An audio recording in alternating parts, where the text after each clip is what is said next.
What's up, everybody? Welcome back to the channel. It is yours truly, Vinny June, man. And listen, guys, we are here for the Spider-Man game review. So let's go ahead and jump straight into it. As soon as you jump in it, as soon as you press start and the game starts, it automatically draws you into the Spider-Man universe.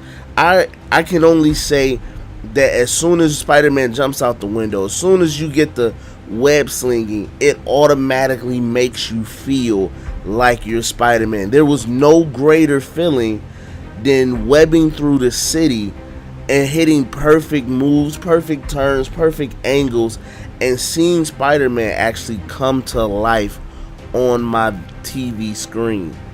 Some of the other things that I think is great is that the story itself picks up where we don't have an origin story with Spider-Man, but more so we have a Spider-Man who's already been in the game for a while.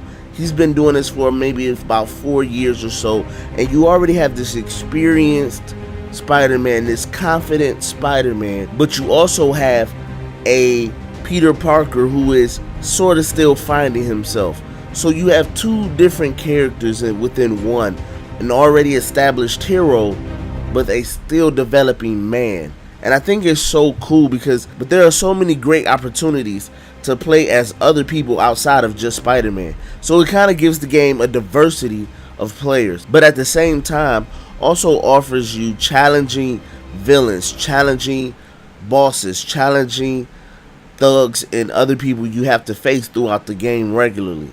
The boss battles were a little bit challenging.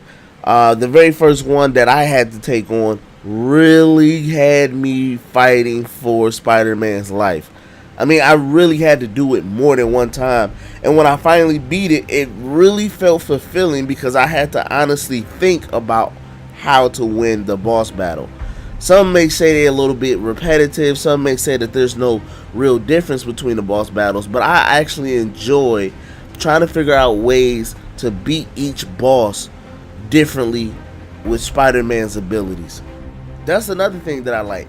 Spider-Man has so many different abilities depending on which costume you're wearing, depending on which outfit you choose. You get to have so many different abilities that you can sometimes intermingle between different outfits. I can take one ability from one outfit and actually use it on a different one. Not everyone, but some of them. And the outfits are ridiculous. I mean, they really went into detail to find some very creative and unique Spider-Man costumes. When I thought about it, I said, well, maybe they're going to be some of the originals that I already seen before, some that are going to be basically familiar. But I was quite surprised at how many different costumes there really were in the game, and how many I had never seen before. Also, the challenges are in the game that are really okay. I thought I was going to be upset with maybe like how they had you do side quests, how they had you do side missions, or even something like towers in the game. I thought of Far Cry automatically and said to myself, this is going to be a drag. But to be honest, it was actually fun. Webbing through the city, trying to get to different towers, along the way running into an occasional hostage or occasional bank robbery along the way was actually fun. It didn't make it feel like I was just webbing from objective to objective, but actually that as I was on my way to one objective, I'd find myself sidetracked by 2 or 3 more other objectives. As far as the gameplay is considered, the fighting style is actually not bad. Of course, it's a rendition of Batman Arkham Asylum and anything from the Arkham Knight series, but it does tend to diversify itself in its own special way, allowing you to do a lot of things with webbing, a lot of things with special gadgets, and Spider-Man himself does a lot of acrobatics that is really cool.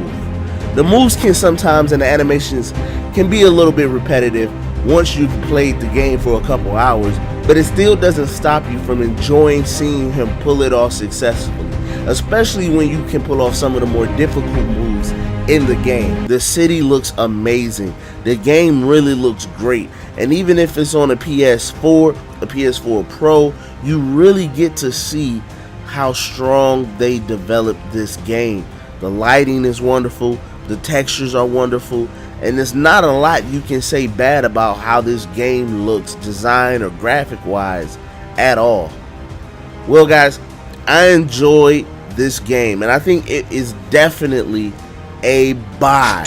You don't have to say bye-bye to this game. It's something you need to go out and get immediately.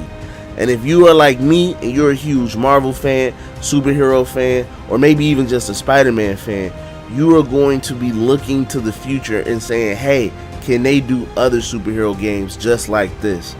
Alright, guys, I'm Vinny June. I appreciate you checking out my game review for Spider-Man on Buy or Buy. Until next time, I'll catch you guys on the flip side. Salute.